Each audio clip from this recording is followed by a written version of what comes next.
Hello friends, welcome to Edutap. आप सभी का बहुत बहुत स्वागत है। तो आज की क्लास में हम लोग डिस्कस करने जा रहे हैं सेबी 2018 का जो पेपर था हमारा, उसमें रीजनिंग में पूछे गए मेमोरी बेस्ड क्वेश्चंस। तो सारे के सारे क्वेश्चन हम लोग बारी बारी से डिस्कस करेंगे। तो चलिए फिर स्टार्ट करते हैं।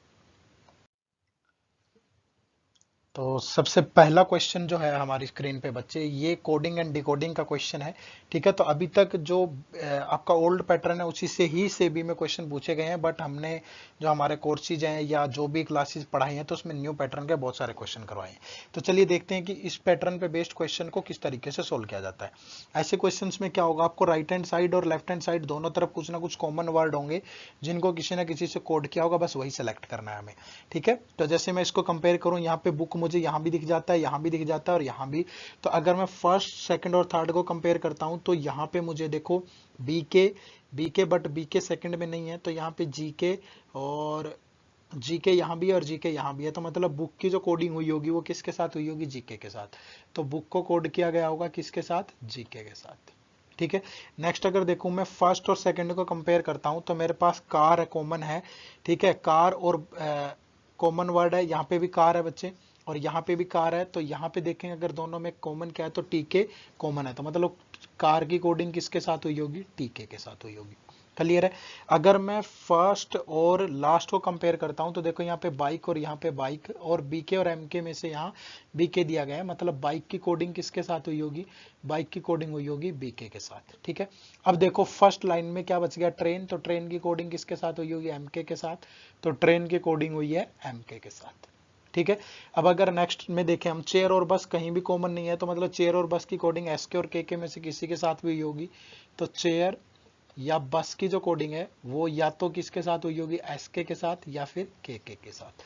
ठीक है, तो अगर मैं डोर रोड को देखूं और लास्ट रो में देखूं मैं, तो यहाँ पे रोड आपका कॉमन है, तो यहाँ पे भी रोड आपका कॉमन है।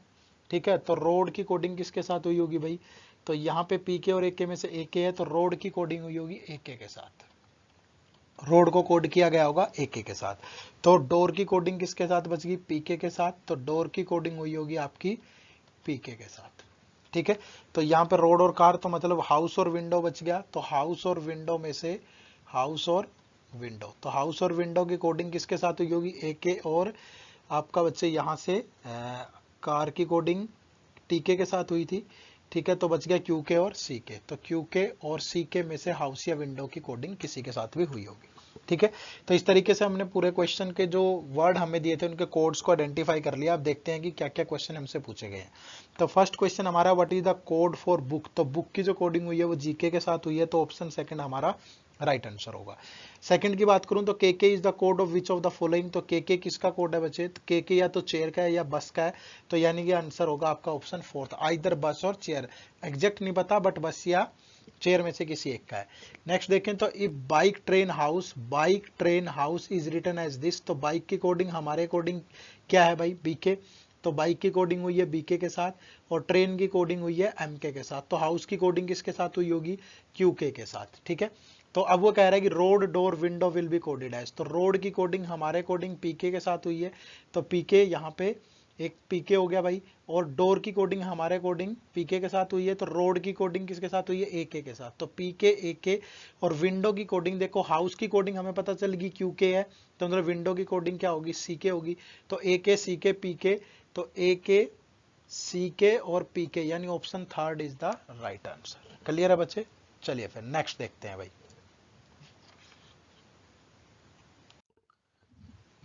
तो नेक्स्ट देखो भाई, क्वेश्चन नंबर 4 पूछा क्या गया है हमसे, simply what is the code of car. तो कार की कोडिंग किसके साथ हुई है, टीके के साथ। तो option third is the right answer. Next की बात करूं, इफ द कोड ऑफ बस बिल्डिंग इज एस के आर के। बस और बिल्डिंग, तो बस एस के आर के, मतलब बस की कोडिंग यहाँ किसके साथ हुई है, एस के साथ। तो फिर चेयर की कोडिंग किसके साथ हुई होगी, के साथ।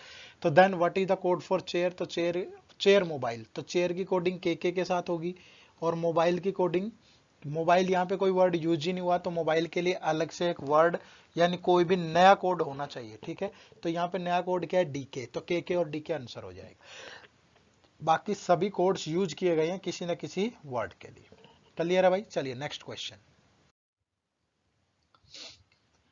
देखो बच्चे नेक्स्ट क्वेश्चन में क्या बोला गया, in question below is given a statement followed by two conclusion numbered 1 and 2, you have to assume everything in the statement to be true, then consider the two conclusions together and decide which of them logically followed beyond a reasonable doubt from the information given in the statement। तो statement क्या है हमारे पास, the best evidence of India's glorious past is growing popularity of Ayurvedic medicines in the West।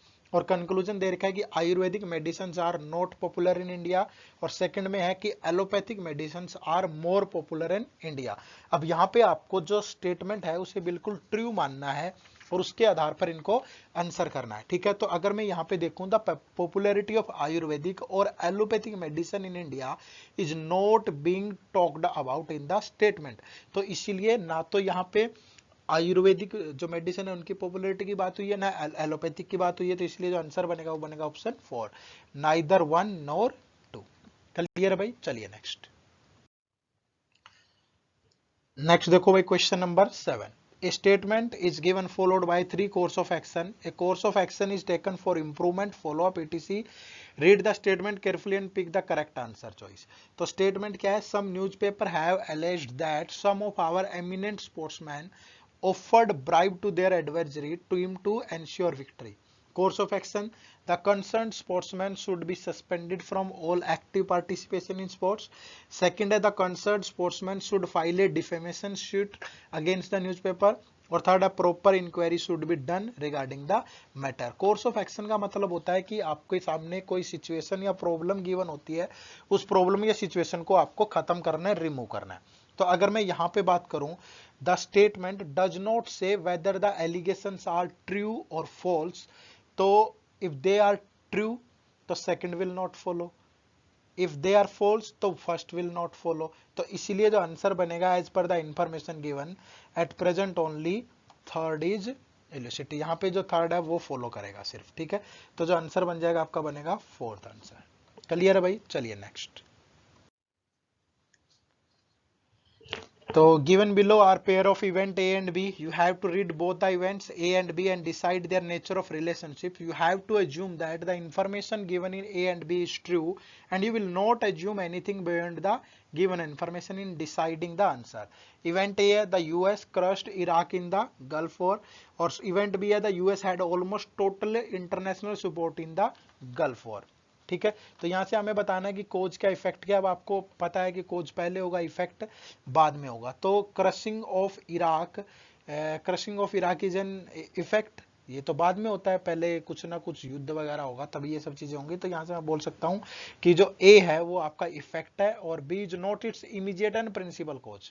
ठीक है, ये जरूरी नहीं है कि ये the US had almost total international support in the Gulf war, तो A is an effect but B is not its immediate and principal cause नहीं है ये। क्लियर है, चलिए next. Question number 9, each question given below is followed by two arguments number 1 and 2, you have to decide which of the argument is a strong argument and which is a weak argument। तो यहाँ पे statement दी हुई है, should high chimneys be installed in industries.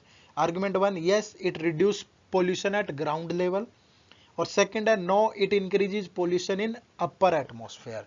तो यहां से अगर हम देखें बच्चे, either increase of pollution at upper level is favourable और that at ground level, so one of the two should be desirable, तो hence the choice is either 1 or 2 is strong। और ऐसा आर्गुमेंट के क्वेश्चन में बहुत कम answer आपको देखने को मिलेंगे जहां either 1 और 2 आता हो, अदरवाइज हमेशा परफेक्ट आंसर ही होते हैं। तो इसलिए यहां जो आंसर बनेगा वो ऑप्शन थर्ड बनेगा। नेक्स्ट क्वेश्चन भाई,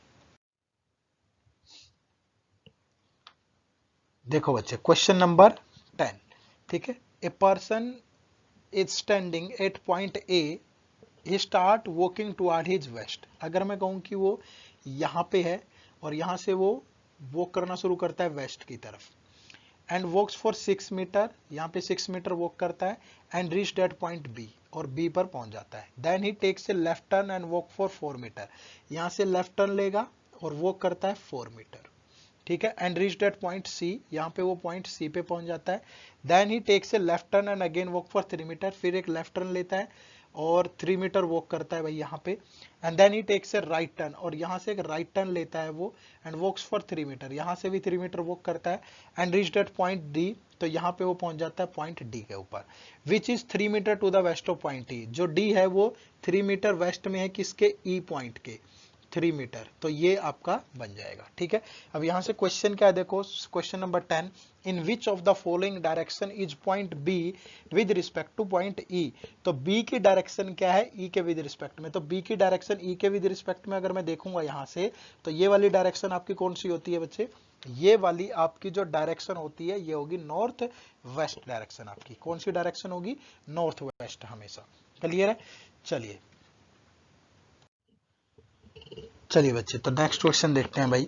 नेक्स्ट क्वेश्चन में क्या बोल रहा है, a person is standing at point A, he start walking and walks toward his west and walk for 6 metre, तो अगर एक पर्सन यहाँ पे है ए पॉइंट पे और वो वेस्ट की तरफ वॉक करना शुरू करता है 6 मीटर, तो अगर वो यहाँ पे पहुंच जाता है 6 मीटर चलने के बाद, ठीक है, तो आगे बोल रहा है कि reach that point B, then he takes a left turn and walk for 5 metre, यहाँ से लेफ्ट टर्न लेता है और वॉक फॉर 5 मीटर, तो यहाँ से 5 मीटर वो वॉक करता है, and reach that point C, ये पॉइंट सी पे यहाँ पहुंच जाता है, then he takes a left turn again and walk for 3 metre, यहाँ से 3 मीटर वो वॉक करता है भाई, तो ये 3 मीटर हो गया, then he takes a right turn and takes 4, और यहाँ से राइट टर्न लेता है और यहाँ से वो 4 मीटर वॉक करता है और पॉइंट डी पे वो पहुंच जाता है।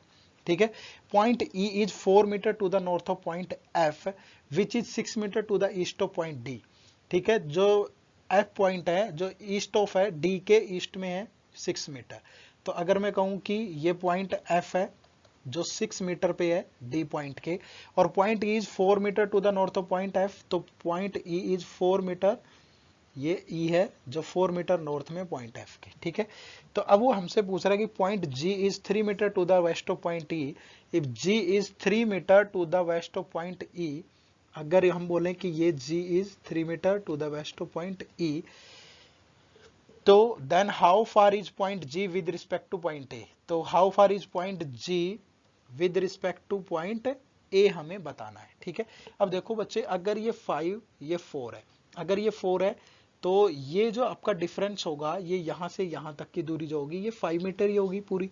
ठीक है, वो थोड़ा सा हमने आगे तक ले लिया उसको, ये कितनी हो जाएगी 5 मीटर, और अगर ये 3 है, ये 3 है, ठीक है, तो यहां से भी अगर ये 6 है तो ये 3 ही होगा, तो मतलब ये पूरा 6 था, तो ये सी से पॉइंट जी तक ये भी कितना होगा आपका 3 मीटर ही होगा, तो मतलब ये बिल्कुल किसमें है, इसके 5 मीटर, बिल्कुल 90 डिग्री एंगल पे ही है, तो हम बोल सकते हैं कि जो डिस्टेंस होगा वो कितना होगा 5 मीटर का होगा।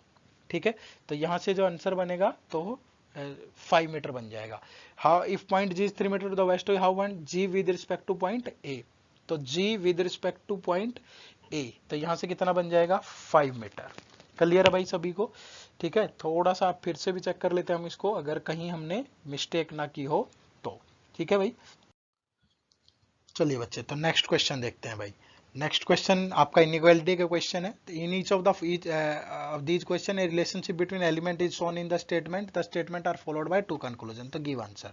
अब देखो, सबसे पहले हमें जे से बी जाना है, तो यहाँ पे अगर मैं जे से बी जाऊं तो बी तक जाने का रास्ता ए से होकर के जाता है, तो जे से मैं ए चला जाऊंगा और ए से मैं बी चला जाऊंगा, तो कंक्लूजन 1 जो है वो बिल्कुल राइट है आपका। ठीक है, नेक्स्ट की अगर हम बात करें, के से हमें डी जाना है बच्चे, अगर के से डी जाना है हमें, तो मैं के से एन जा सकता हूं, और डी तक जाने का रास्ता ए बी और सी के थ्रू जाता है, तो के से मैं जे भी जा सकता हूं और जे से ए जा सकता हूं, तो यहाँ पे मैं ए से बी भी जा सकता हूं बड़े आराम से। तो अगर मैं ए से डी ही जा सकता हूं यहाँ सीधा, तो यानी कि अगर मुझे के से डी जाना है तो मैं के से जे चला गया और जे से ए चला गया और ए से डी चला गया, तो यही साइन सही होगा, तो मतलब बिल्कुल राइट है। तो आपका जो आंसर बनेगा वो बनेगा 5th, both conclusion 1 and 2 are true. Clear है भाई? चलिए नेक्स्ट क्वेश्चन। तो नेक्स्ट क्वेश्चन देखो बच्चे, फिर से इनइक्वालिटी का क्वेश्चन है, 5 क्वेश्चन आपके इनइक्वालिटी से पूछे गए थे यहाँ पे। एफ से हमें के जाना है, तो अगर एफ से हमें के जाना है तो एफ से के जाने का रास्ता क्या होगा, देखो एफ से मैं जी जा सकता हूँ, जी से एन और एन से के, और साइन क्या होगा ग्रेटर देन का, इक्वल का, तो फर्स्ट बिल्कुल राइट है। अब जी से ए जाना है हमें, तो जी से मैं एन जा सकता हूँ, एन से के जा सकता हूँ, और के से मैं जे जा सकता हूँ और जे से ए जा सकता हूँ। जी से हमें ए जाना है, तो जी से मैं पहले एन जाऊंगा बच्चे, एन से मैं के जाऊंगा और के से मैं जे जाऊंगा और जे से मैं ए जाऊंगा, बट इन जी से ए जाने का जो रास्ता है उसमें जो साइन बनेगा वो ग्रेटर का बनेगा, और यहाँ पे ग्रेटर देन इक्वल दे रखा है तो इसलिए ये फॉलो नहीं करेगा। तो इसलिए जो आपका आंसर होगा ये ओनली कंक्लूजन 1 इज ट्रू बनेगा। क्लियर है? चलिए नेक्स्ट क्वेश्चन। तो नेक्स्ट देखो बच्चे क्वेश्चन नंबर 14। तो क्वेश्चन नंबर 14 में क्या होगा, अब एम से आर जाना है हमें सबसे पहले। तो एम से आर जाने का रास्ता देखो, आर तक जाने का रास्ता क्या है आपका, आर तक और कहीं भी, यानी कि आर से तो कहीं जा ही नहीं सकते, तो आर का केस तो ब्लॉक का केस है, ठीक है। तो एम से आर नहीं जाया जा सकता। और क्यू से एस जाना है हमें, तो क्यू से भी आगे बढ़ने का रास्ता, क्यू से के जा सकते हैं, के से एम जा सकते हैं, लेकिन एम से एस नहीं जा सकते, तो ये भी आपका ब्लॉक हो गया। और ब्लॉक के लिए तीनों कंडीशन होनी जरूरी है, यहाँ पे कुछ भी नहीं है तो आइदर और नहीं बनेगा। तो इसीलिए जो आपका आंसर होगा वो होगा option fourth, neither conclusion 1 nor 2 is true. Next question भाई, क्वेश्चन नंबर 15 देखो, एस से पी जाना बच्चे हमें। तो एस से पी जाने के लिए हमें कहां से जाना पड़ेगा, देखो एस से अगर मैं टी जाता हूं, टी से मैं जे जा सकता हूं, पर टी से जे से पी नहीं जा सकता क्योंकि ये ब्लॉक का केस हो गया, तो इसलिए ये फॉलो नहीं करेगा। आर से एम जाना है मुझे, तो आर से एम जाने के लिए मैं आर से ई जा सकता हूं, ठीक है, ई से एस जा सकता हूं, एस से टी जा सकता हूं और टी से जे जा सकता हूं, या आर से ई जा सकता हूं, ई से एस जा सकता हूं और एस से एम जा सकता हूं, और यहीं तक हमें जाना है। तो आर से ई जाएंगे बच्चे, ई से एस और एस से एम चले जाएंगे, तो यहां से साइन क्या होगा, ग्रेटर का होगा, तो ये बिल्कुल सही है। तो इसलिए आपका आंसर होगा second, if only conclusion 2 is true. Clear है भाई? चलिए नेक्स्ट देखते हैं भाई, क्वेश्चन नंबर 16 देखिए सबसे पहले। तो 16 में भी आपके पास यही सब चीजें गिवन है। अब देखो पहला कंक्लूजन है एन से हमें के जाना है, तो एन से के जाने का रास्ता क्या हो सकता है, अब एन से मैं एच जा सकता हूं और एच से मैं आगे बढ़ ही नहीं सकता कहीं भी, तो ये आपका ब्लॉक हो गया। अगर सी से मुझे एस जाना है देखो, तो सी से मैं वी जा सकता हूँ, वी से एन जा सकता हूँ, बट वी और एन कहीं दोबारा है ही नहीं, तो एस तक जाने के भी सारे रास्ते बंद हो गए, तो इसलिए जो आंसर बनेगा वो फोर्थ बनेगा, neither conclusion 1 nor 2 is true. Clear है सभी को? चलिए बच्चे तो नेक्स्ट क्वेश्चन देखते हैं भाई। चलिए बच्चे तो नेक्स्ट क्वेश्चन देखते हैं भाई, study the following information carefully and answer the questions given below. 7 persons Kajal, Bhagat, Mandeep, Kiran, Rinku, Parnav and Shreya have different height and weight such that the tallest one is not the heaviest one. तो कुछ height के हिसाब से हमें देखना है और कुछ वेट के हिसाब से, तो ये हाइट और ये वेट हमने इनका लिख लिया यहाँ पे, ठीक है। तो हम ऊपर से लेके आएंगे नीचे तक, मतलब जो सबसे हैवी होगा वो ऊपर, जिसका सबसे ज्यादा हाइट होगी वो भी सबसे ऊपर होगा, बाकी वाले नीचे होंगे, ठीक है।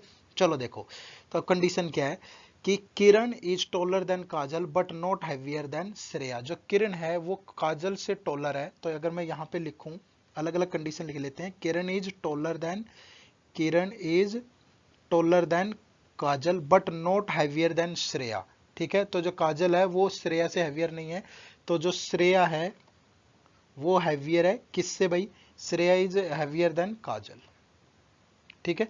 Next, Bhagat is heavier than Rinku. Bhagat जो है, ये हाइट वाले इधर लिखेंगे हम, ये वेट वाले नीचे लिखेंगे, तो भगत इज हैवियर देन रिंकू, तो जो भगत है वो हैवियर है भाई रिंकू से, ठीक है। नेक्स्ट आगे, but not as much tall as Mandeep. जो रिंकू है वो मनदीप से टॉल नहीं है, तो रिंकू जो है वो लेस देन मनदीप, ठीक है। Next, Pranav is heavier than Bhagat. जो प्रणव है वो हैवियर देन भगत है, ठीक है। Next, and Rinku, Pranav is heavier than Bhagat and Rinku, Bhagat और रिंकू दोनों से हैवी है, but shorter than Mandeep and Bhagat. जो प्रणव है वो, Pranav is shorter than Mandeep and Bhagat, ठीक है भाई। नेक्स्ट देखें, Kiran is not taller than Pranav. Kiran is not taller than Pranav, तो Kiran is not taller than Pranav. Next देखो भाई, Shreya is not taller than काजल, तो Shreya is not taller than Kajal. Next देखें, and also not heavier than Rinku. तो जो रिंकू है वो हैवियर है श्रेया से, ठीक है।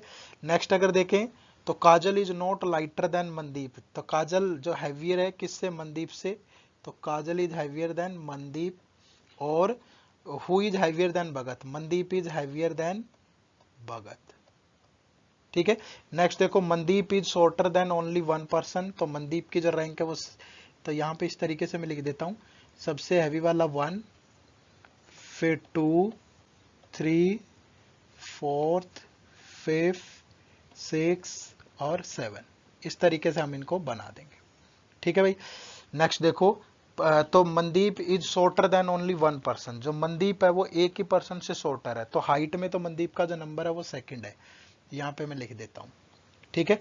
नेक्स्ट है Pranav is not the second heaviest and is lighter than Mandeep, जो प्रणव है उसका वेट जो है वो लाइटर है मनदीप से, और Pranav is not the second heaviest, Pranav second heaviest भी नहीं है। ठीक है भाई। तो इतनी कंडीशन थी हमारे पास, अब इन्हीं के आधार पे हमें बनाना है। अब देखो मैं अगर यहाँ से देखूं, किरण जो है वो की हाइट ज्यादा है किससे, काजल से, तो किरण की हाइट ज्यादा है काजल से, और अगर आगे देखें जो किरण है, किरण से ज्यादा किसकी है, प्रणव की, और प्रणव से ज्यादा किसकी है, मनदीप की, और श्रेया से ज्यादा किसकी है, काजल की। तो अगर मैं श्रेया की सबसे कम लेके चलूं कि श्रेया की कम है, तो श्रेया से ज्यादा किसकी है भाई, काजल की, तो काजल यहाँ आ जाएगा, और काजल से ज्यादा किसकी है, किरण की, तो किरण यहाँ पे आ जाएगी। ठीक है। और किरण से ज्यादा अगर हम लोग देखेंगे तो किरण के बाद फिर ये बच गया प्रणव, और प्रणव के बाद भगत, और फिर मनदीप। ठीक है। तो प्रणव, रिंकू और मनदीप, तो फिर ये आ जाएगा प्रणव। ठीक है। और प्रणव के बाद किसकी होगी, फिर प्रणव से ज्यादा है किसकी, भगत की भाई, और भगत के बाद मनदीप, और मनदीप से की ज्यादा है रिंकू से, नहीं रिंकू की ज्यादा थी शायद, ये हमने ढंग से ध्यान से पढ़ा नहीं इधर, एक सेकंड दोबारा से देख लेते हैं। Kiran is taller than Kajal but not heavier than Shreya, Bhagat is heavier than Rinku, Bhagat is heavier than Rinku but not as much tall as Mandeep. ठीक है। तो ये भगत का कंपैरिजन था, यहाँ पे रिंकू का नहीं था, तो रिंकू यहाँ पे सबसे ज्यादा टॉल होगा भाई। ठीक है, हाइट के हिसाब से। अगर अब वेट की बात करें तो वेट में देखो, जो यहाँ पे अगर मैं देखूं कि काजल जो है वो मनदीप से, और मनदीप भगत से भाई, रिंकू श्रेया से, और प्रणव भगत और रिंकू से, और भगत रिंकू से, और श्रेया काजल से, तो प्रणव और मनदीप। तो सबसे ज्यादा यहाँ कौन हो जाएगा, काजल। ठीक है। तो सबसे ज्यादा हैवी हो जाएगी काजल भाई। ठीक है। काजल किससे, मनदीप से, तो काजल के बाद आ गया मनदीप। ठीक है। और फिर जो मनदीप है, मनदीप हैवी है प्रणव से, तो थर्ड पे आ जाएगा प्रणव। और जो प्रणव है, प्रणव हैवी है भगत से, तो भगत आ गया यहाँ पे। और जो भगत है वो रिंकू से हैवियर है, तो ये रिंकू आ जाएगा यहाँ पे। और जो रिंकू है, जो श्रेया है वो काजल से हैवियर है, तो श्रेया आ जाएगी यहाँ पे। और सबसे, ये तो श्रेया जो है हैवियर है, तो उल्टा तो नहीं बना दिया ना हमने, श्रेया इज हैवियर देन काजल, अच्छा नॉट हैवियर देन था। ठीक है। तो श्रेया, और तो सबसे कौन बच जाएगा, फिर किरण ही बच गई हमारे पास, तो किरण आ जाएगी सबसे नीचे। क्लियर है भाई। तो इस तरीके से हमने ये पूरा का पूरा बना दिया, बट इसको एक बार कंफर्म कर लेते हैं कि Kiran is taller than Kajal but not heavier than Shreya. ठीक है। तो नॉट हैवियर देन श्रेया, ये काजल नहीं, ये किरण ही थी। ठीक है। तो हमने इसको थोड़ा सा अलग लिख लिया था। तो ये पूरा का पूरा हमारा बन गया। अब इसके बाद देखते हैं कि इस पे कैसे कैसे क्वेश्चन हमसे पूछे गए हैं भाई। चलिए बच्चे, तो देखते हैं कि कैसे क्वेश्चन हमसे पूछे गए हैं। फर्स्ट है, who among the following is the second lightest, तो सेकंड लाइटेस्ट पूछा हमसे, तो सेकंड लाइटेस्ट कौन है भाई, श्रेया। ठीक है। तो जो आपका आंसर बनेगा वो फोर्थ हो जाएगा, तो answer is fourth. Next, how many person are heavier than one who is second shortest, तो सेकंड शॉर्टेस्ट कौन है भाई, सेकंड शॉर्टेस्ट है काजल, तो काजल से हैवियर कोई भी नहीं है यहाँ पे। ठीक है। तो जो आंसर बनेगा वो बनेगा फर्स्ट, यानी कि नन। क्लियर है। चलिए नेक्स्ट क्वेश्चन। तो नेक्स्ट आपका ब्लड रिलेशन का क्वेश्चन है बच्चे। चलिए तो देखते हैं। There are 6 members A B C D E and F are in the family, it is a 3 generation family, 2 couples are there in the family and parents of each child are alive. A is mother of E, जो A है वो female है, तो mother है E की, तो इस तरीके से लिख लेंगे। फैमिली ट्री बनाना आना चाहिए आपको।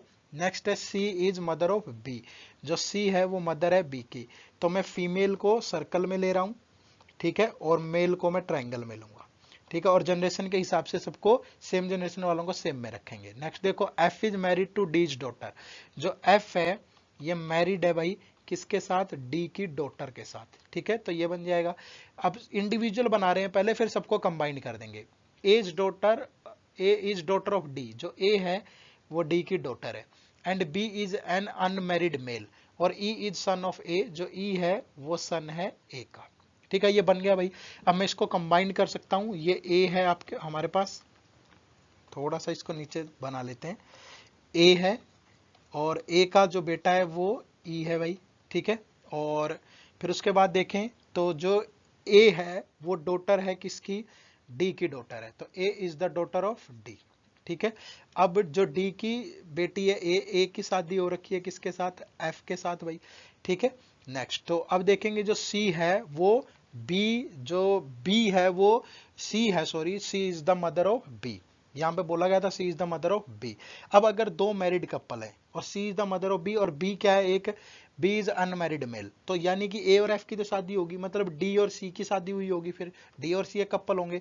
तो सी अगर फीमेल है, तो सी अगर फीमेल है तो डी क्या होगा, एक मेल होगा, और बी इन्हीं का एक बच्चा होगा, यानी ए का भाई होगा, B is an unmarried male, तो B is unmarried male. Clear है, तो ये आपका पूरा का पूरा फैमिली ट्री बन गया। अब पूछा क्या है 19 नंबर क्वेश्चन में, how is E related to B, तो how is E related to B, तो जो ई है वो बी का क्या है, ई की मदर ए है और ए का ब्रदर कौन है, बी, तो एक ई क्या होगा इनका नेफ्यू, ठीक है। तो आंसर बनेगा आपका थर्ड, यानी कि नेफ्यू। क्लियर है भाई, चलिए नेक्स्ट क्वेश्चन देखो बच्चे। नेक्स्ट सिलोगिज्म के कुछ क्वेश्चन है, 150 मेथड से हम लोग ट्राई करेंगे इनको बनाने की। देखो सबसे पहले सम पाउडर आर क्रीम्स, तो सम की वैल्यू 50 होती है, ये भी 50 हो जाएगा, और सम क्रीम्स आर जेल, तो ये 50, ये भी 50। Next all powders are gel, तो ऑल की वैल्यू 100 होती है, और स्टेटमेंट पॉजिटिव हो तो सेकंड एलिमेंट 50 होता है। तो पहली जो कंक्लूजन है, all gels being oil is possibility, all gels being oil, तो जेल और ऑयल में हमें पॉसिबिलिटी बनानी है। तो जेल और ऑयल में अगर मैं पॉसिबिलिटी बनाने की कोशिश करूं, तो ये ऑयल है, ये जेल आपका, बट क्रीम पाउडर है, तो ऐसे तो जुड़ेंगे नहीं।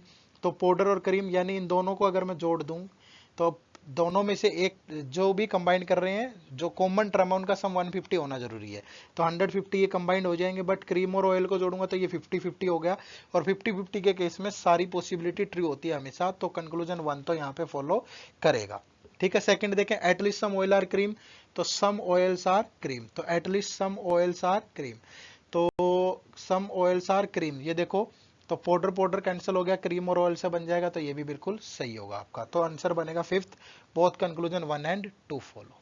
क्लियर है भाई, चलिए next question number 21, some powders are cream, तो सम की वैल्यू 50, ये भी 50, सम क्रीम्स आर जेल, तो ये भी 50, ये भी 50, ऑल पाउडर्स आर ऑयल, तो ये 100, ये 50, सम जेल्स आर नॉट क्रीम, तो सम जेल्स आर नॉट क्रीम। अब देखो क्रीम की वैल्यू 50 है, 50 है, यहाँ 100 है, तो ये तो हो ही नहीं सकता, 50 से 100 नहीं जा सकते, 100 से 50 जा सकते हैं। At least some powders are gel, तो at least some powders are gel, तो at least some powders are gel, तो पाउडर्स और जेल में जब बनाओगे तो आपको तीनों को कंबाइन करना पड़ेगा, और यहाँ पे क्रीम 50 है, 50 है, और जब भी दो टर्म क्या हो, कॉमन टर्म 50-50 हो, तो कोई भी डेफिनेट सॉल्यूशन नहीं बनता, तो इसलिए ये भी आपका फॉलो नहीं करेगा, तो आंसर जो होगा होगा फोर्थ, इफ नाइदर कंक्लूजन 1 और 2 फॉलोज। चलिए नेक्स्ट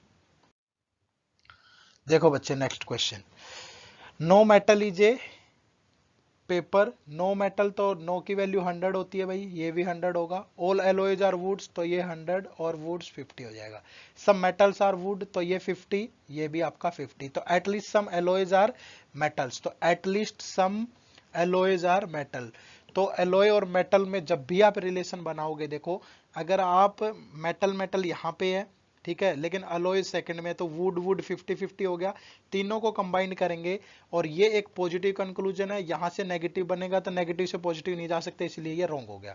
नेक्स्ट की अगर बात करें, at least some alloys are not metals, तो at least some alloys are not metals, तो ये भी आपका क्या हो गया, यहाँ पे मेटल की वैल्यू देखो भाई 50 है, यहाँ 100 है, तो ये भी ट्रू नहीं होगा, लेकिन एक नेगेटिव हो, एक पॉजिटिव कंक्लूजन है, दोनों के दोनों बोथ रॉन्ग हैं, और आपका क्या है, जो सब्जेक्ट ऑब्जेक्ट है वो सेम है, ठीक है, सब्जेक्ट ऑब्जेक्ट जो है वो सेम है, तो ये केस किसका बनता है, आइदर और का केस बनता है, तो इसलिए यहां जो आंसर बनेगा वो बनेगा option third, if either conclusion 1 और 2 फॉलो। क्लियर है भाई, चलिए next question question number 33, no metal is a paper, तो मेटल ये 100 होगा, ये भी 100 होगा। ऑल एलॉयज आर वुड्स, तो अलॉय 100 होगा, वुड्स 50 होगा। सम मेटल्स आर वुड्स, तो ये 50 होगा, ये भी 50 होगा। Some woods are not paper, तो some woods are not paper. Some papers are not metals, तो ये 50 और ये 100 होगा। ठीक है भाई। तो अब देखो यहाँ पे क्या होगा, अगर सम वुड्स आर नॉट पेपर, तो वुड और पेपर में बनाएंगे, इन दोनों को अगर मैं कंबाइन कर दूं, बट ये सम वुड्स आर पेपर, तो यहां से तो कंबाइंड नहीं होंगे, इस लास्ट को और लास्ट को कंबाइन करेंगे तो मेटल से मेटल कट जाएगा। वुड 50 है, पेपर 100 है, तो ये बिल्कुल राइट होगा। सेकंड देखिए, some papers are not metals, तो some papers are not metal, तो फर्स्ट से ही बन जाएगा भाई, क्योंकि 100 से 50 जा सकते हैं। No metal is a paper और some papers are not metal, ये भी बिल्कुल राइट है। तो यानी कि जो आंसर होगा वो होगा option fifth, both conclusion 1 and 2 follow.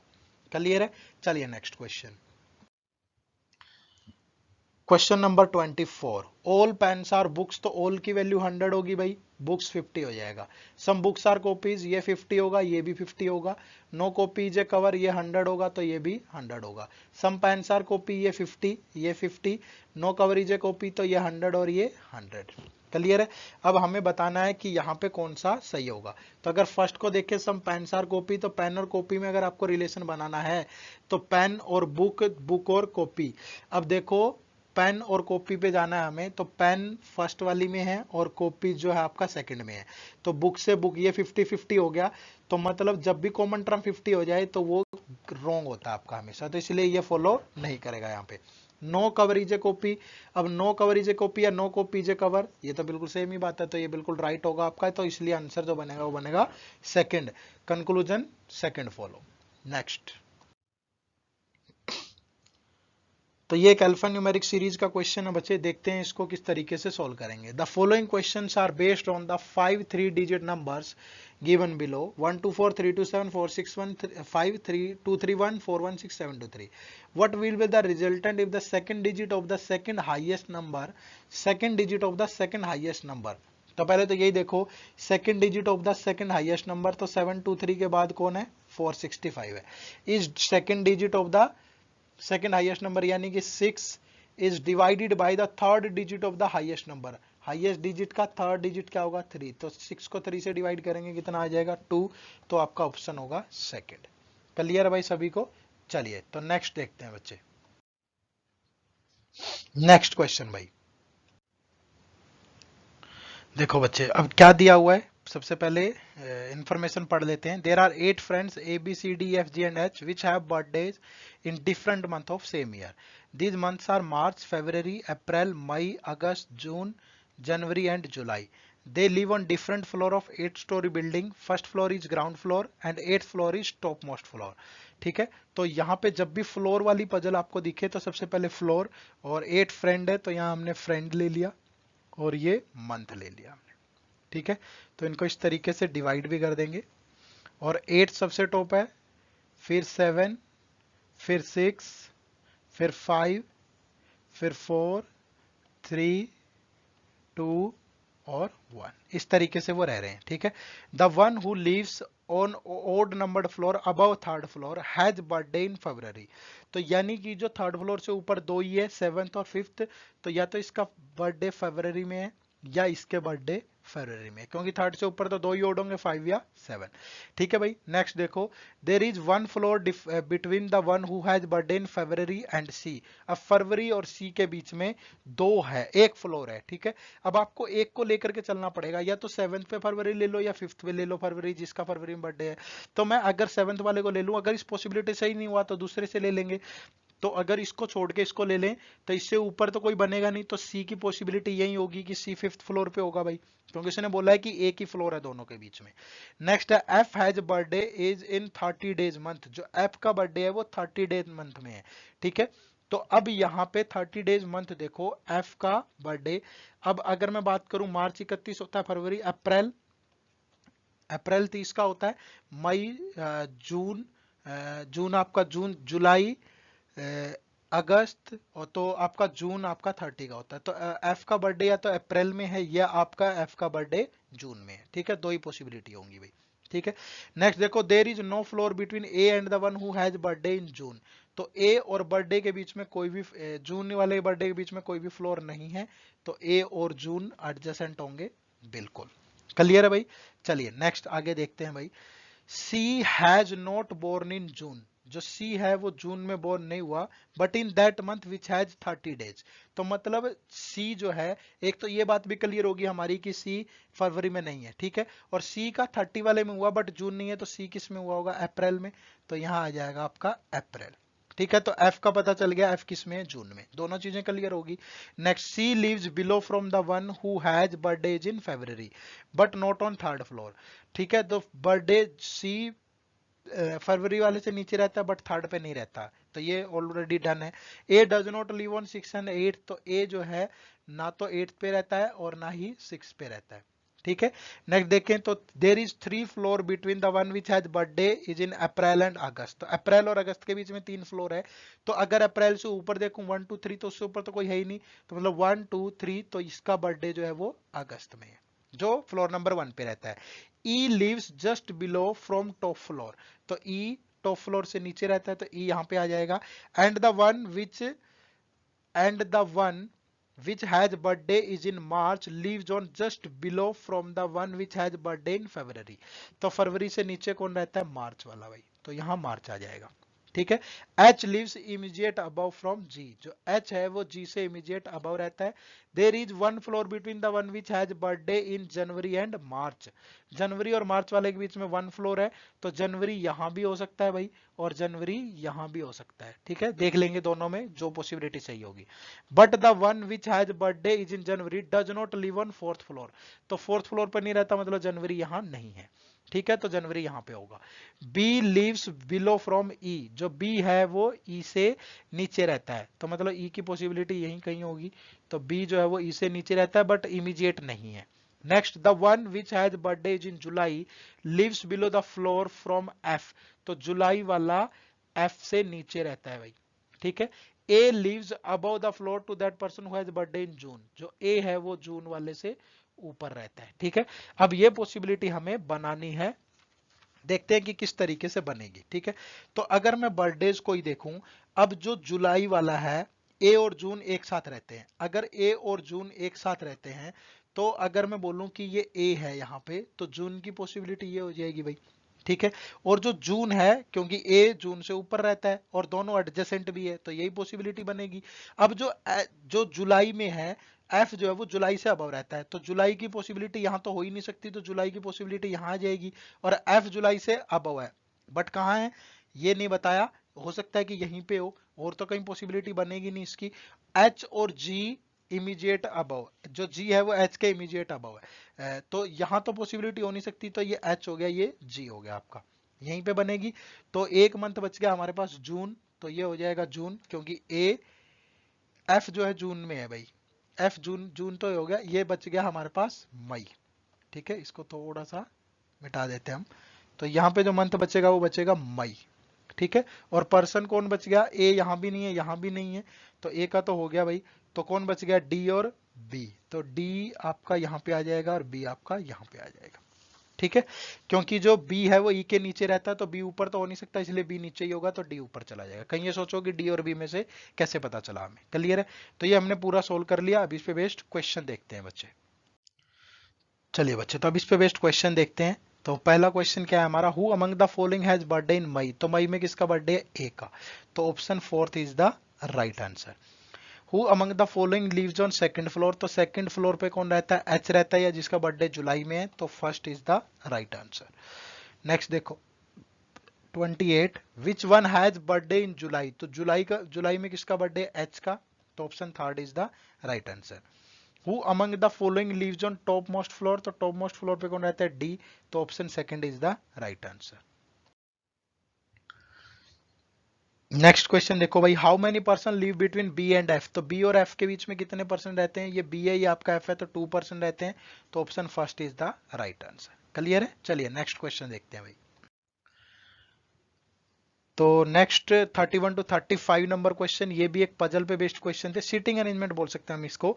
Study the following information carefully and answer the questions given below. 8 person P Q R S T U V and W are playing a game of musical chair and facing away from the centre. Facing away from the centre, ये बात ध्यान रखिए यहाँ पे, facing away from the centre. तो 8 person है भाई, उनको इस तरीके से हम लोग बैठा देंगे।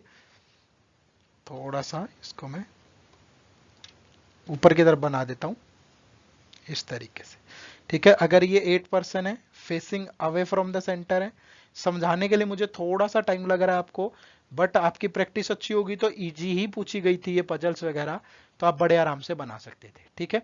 तो 8 person know the different language, Marathi, Odia, Tamil, Punjabi, Bengali, Hindi, Telugu and English, but not necessarily in the same order. तो neither S nor T speak English, या एस और टी में से इंग्लिश नहीं बोलता कोई भी, ठीक है भाई। नेक्स्ट देखो, R speaks Hindi and sits third to the left of T. R speaks Hindi और sits third to the left of T. तो अगर मैं मान के चलूं कि ये टी है, आप कहीं भी ले सकते हो, इसमें कोई दिक्कत नहीं है, क्योंकि अभी तो पूरा खाली है, उसी सिचुएशन के हिसाब से बन जाएगा। तो इसका लेफ्ट ये होगा, तो 1 2 3, तो आर यहाँ पे आएगा और आर स्पीक्स हिंदी, तो यहाँ आ जाएगा हिंदी। क्लियर है भाई। नेक्स्ट देखेंगे, those who speak Tamil and Punjabi are immediate neighbour of each other. तो तमिल और पंजाबी वाले इमीडिएट नेबर हैं, ये आप ध्यान रखिएगा। नेक्स्ट देखो भाई, neither the one who speaks Punjabi nor the one who speak Tamil as immediate neighbour of either T और आर। तो टी और आर के ये पड़ोसी नहीं है, तमिल और पंजाबी वाले दोनों। तो मतलब तमिल और पंजाबी यहां नहीं आ सकते, ना इधर आ सकते, ना इधर आ सकते, ना इधर आ सकते, ना इधर आ सकते। तो तमिल और पंजाबी की यही दो पॉसिबिलिटी बनेगी भाई। तो मैं कहीं भी लेके चल सकता हूं, मान लीजिए ये तमिल है और ये आपका पंजाबी है, क्योंकि टी और आर के पड़ोसी नहीं है, तो यहां भी नहीं आ सकता, यहां भी नहीं आ सकता, यहां भी नहीं आ सकता, और यहां भी, तो तमिल और पंजाबी यही होंगे। अब ये कहां होंगे, एक इधर हो सकता है, इधर, ये आगे देख लेंगे, हम लोग चेंज कर देंगे अगर इस सिचुएशन के हिसाब से नहीं हुआ, ठीक है। बट पॉसिबिलिटी तो ये दोनों ही बनेगी।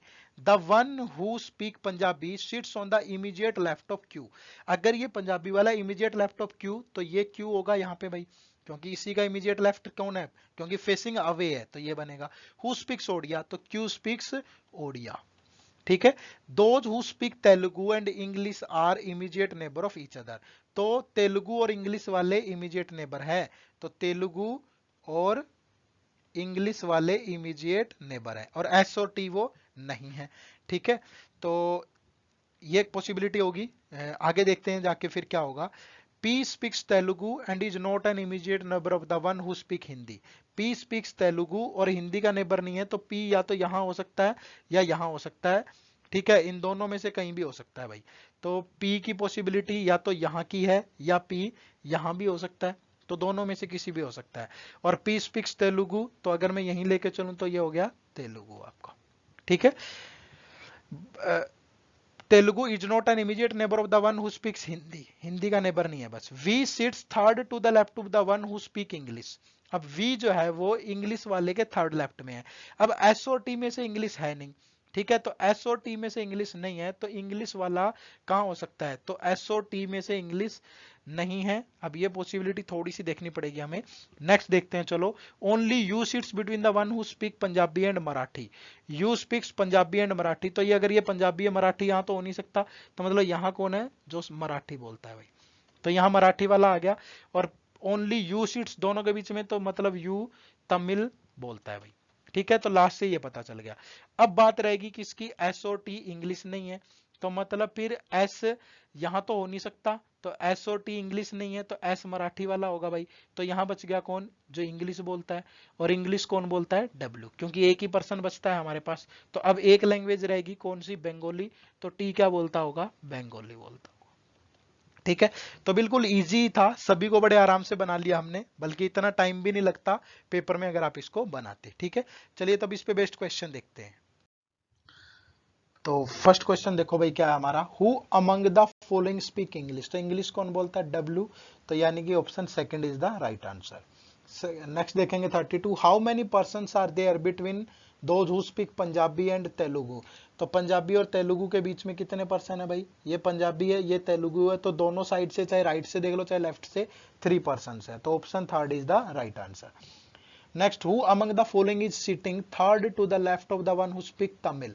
तो तमिल के थर्ड लेफ्ट में, तो तमिल कहां पे है आपका, ये रहा तमिल, इसके थर्ड लेफ्ट में 1 2 थर्ड, तो पी हु स्पीक्स तेलुगु, तो पी हु स्पीक्स तेलुगु, तो यानी option fourth is the right answer. Next question, next question भाई, the one who seats second to the right of W speaks which of the following language. Second to the right of W, तो W के right में second तो कौन है, जो बंगाली बोलता है भाई, तो यानी कि second, option second is the right answer. Next देखो 35, who among the following seats opposite the one who speaks Odia. तो ओडिया वाले के अपोजिट में कौन बैठा हुआ, हु स्पीक्स बंगाली या टी, या the one who speaks Bengali, तो option second is the right answer. Clear भाई, चलिए फिर नेक्स्ट देखते हैं। तो नेक्स्ट क्वेश्चन फिर से आपका सीटिंग अरेंजमेंट का एक क्वेश्चन है, 36 टू 40 नंबर तक 5 क्वेश्चन इस पे बेस्ड थे भाई, ठीक है। अब ये सेम पैटर्न नहीं रहेगा आपका 2020 वाले से भी एग्जाम में, पैटर्न चेंज हो गया, बट 2018 में 40 क्वेश्चन ही पूछे गए थे, इसलिए हमने ये पूरे सोल्व किए, ठीक है। नेक्स्ट देखो, the study the following information carefully to answer the given question. 8 friends C D E F L M and O are seated in straight line but not necessarily in the same order. तो 8 लोग हैं भाई, अगर ये बना दें हम लोग रो 1 2 3 4 5 6 7 8, पता नहीं किसका फेस, दोनों, some of them are facing north, some of face south, तो only 3 people sit to the right of M. M के राइट में 3 पीपल है, ठीक है। अब एम के राइट में 3 पीपल है, तो दो पॉसिबिलिटी बनती है। अगर एम का फेस किसकी तरफ है भाई, साउथ की तरफ है, तो इसका राइट ये होगा, तो 3 पॉसिबिलिटी होगी। या एम यहां भी हो सकता है, इसका फेस इधर की तरफ हो, तो एक पॉसिबिलिटी लेके चलते हैं हम, या दो दो बना लो आप, आपकी मर्जी है, या तो 2 पार्ट बना लो, एक बार एम को साउथ की तरफ फेस करवा के, एक बार नॉर्थ की तरफ फेस करवा के, आपकी मर्जी है, बट मैं साउथ की तरफ ले लेता हूं, बाद में अगर गड़बड़ हुई तो हम दूसरा बना लेंगे, ठीक है। F seats third to the right of O, F seats third to the right of O, तो ओ के राइट में थर्ड है एफ, यानी ओ और एफ के बीच में 3 पर्सन होंगे, ठीक है। राइट में बोला है तो इधर की तरफ ले लिया हमने, अब पता नहीं वो किस तरफ फेस है दोनों का। O is not an immediate neighbour of M, तो एम का इमीडिएट नेबर नहीं है, अगर ओ यहां भी नहीं है यहां भी नहीं है, तो ओ अगर मैं यहां लूं फिर तो ये कहीं जा ही नहीं सकता भाई, क्योंकि इसके राइट में 3 लोग हो ही नहीं सकते। तो अगर मैं मान के चलूं कि ओ की पोजीशन ये है, तो ओ के राइट में, तो मतलब ओ का फेस नॉर्थ में होगा फिर, और इसके राइट में थर्ड कौन है, एफ, तो मतलब एफ यहां पे होगा, ठीक है।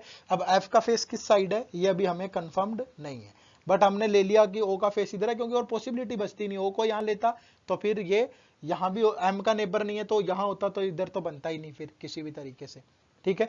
चलिए नेक्स्ट देखते हैं, O does not sit at any of the extreme end of the line, both the immediate neighbours of O faces south, तो बोथ ओ के दोनों साउथ फेस कर रहे हैं, तो ये भी साउथ की तरफ होगा, ये भी साउथ की तरफ होगा।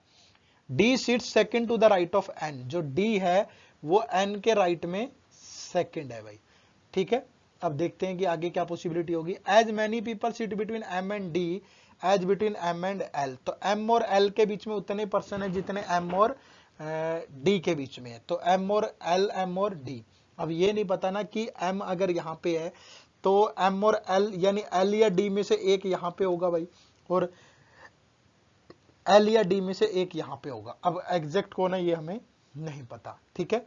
Immediate neighbour of F facing opposite direction, F के जो इमीडिएट नेबर है अपोजिट डायरेक्शन है, तो मतलब एम का फेस इधर की तरफ है, ये एफ है, तो इसका फेस नॉर्थ की तरफ होगा। क्लियर है। अब कौन बैठा है यहाँ ये हमें नहीं पता, बट इसका फेस नॉर्थ की तरफ है। नेक्स्ट देखो, सी फेसिज साउथ, जो सी का फेस है वो साउथ की तरफ है, सी का फेस साउथ की तरफ है। L and F face direction opposite to C, L और एफ की जो पोजीशन है वो साउथ, सी की साउथ में, तो एल और एफ हमेशा किस में होंगे भाई, आपके नॉर्थ में होंगे, तो एफ आपका नॉर्थ में हो गया, एल भी आपका नॉर्थ में होगा। तो अब एल यहाँ, ये पोजीशन तो साउथ की तरफ, मतलब एल यहाँ पे नहीं है, तो एल की एग्जैक्ट पोजीशन ये है, यानी कि यहाँ पे एल होगा तो यहाँ पे डी हो जाएगा, क्योंकि 2 ही पॉसिबिलिटी थी, तो एल का फेस आपका किस में है, नॉर्थ में है भाई, ठीक है। अब एल ये हो गया, ये डी हो गया। अब हमें देखना है कि और क्या पोजीशन हमारे पास बचती है, तो पर्सन बच के एक ये पोजीशन, एक ये और एक ये, यहाँ पे कौन कौन होगा। एन और डी के बीच में एक पर्सन है, तो अगर ये डी है तो यहाँ पे कौन हो जाएगा, एन हो जाएगा आपका, तो ये भी क्लियर हो गया। अब बच गया हमारे पास ई और एल, ठीक, सॉरी एल तो आ गया भाई, ई और सी, तो ई और सी के बीच में सी जो है वो साउथ की तरफ फेस है, तो अब जो यहाँ पे पर्सन है इसका फेस तो नॉर्थ की तरफ है, तो मतलब सी यहाँ पे होगा जिसका फेस साउथ की तरफ होगा, तो मतलब ये कौन है फिर, ये ई है जिसका फेस नॉर्थ की तरफ है। क्लियर है भाई? तो ये सारी की सारी पॉसिबिलिटीज हमने सोल्व कर ली। अब इस पे बेस्ड क्वेश्चन देखते हैं। तो देखो बच्चे, इस पे क्वेश्चन नंबर 36 सबसे पहले क्या दिया हुआ है, विच of the following is true based on the given arrangement. तो इनमें से बताना है कि कौन सा ट्रू है। डी फेस इज नॉर्थ, तो डी का फेस तो साउथ में है, ये ट्रू नहीं है। Only 3 people face is south, तो 1 2 3 4 पीपल है साउथ में, तो ये भी सही नहीं है। L sits at one of the extreme end, तो एल एक्सट्रीम एंड पे भी नहीं है, तो ये भी गलत है। O and E face is the same direction, तो ये ओ है आपका, ये ई है, दोनों सेम डायरेक्शन को फेस कर रहे हैं, ये बिल्कुल सही है। तो option 4 is the right answer. Next question number 37, how many people sit to the left of O, तो ओ के लेफ्ट में कितने पर्सन है, 1 ही है, तो option 3 is the right answer. Next देखो question number 38, who amongst the following faces south, तो इनमें से साउथ को कौन फेस कर रहा है, ई, ई नॉर्थ में है भाई, एम साउथ में है, तो आपका सेकंड ऑप्शन बिल्कुल राइट है। बाकी को भी चेक कर लेते हैं कि सही बना है कि नहीं बना है। एफ एल ओ, तो ओ एफ और एल किसी का भी फेस साउथ में नहीं है, तो ये बिल्कुल राइट है। चलिए नेक्स्ट क्वेश्चन,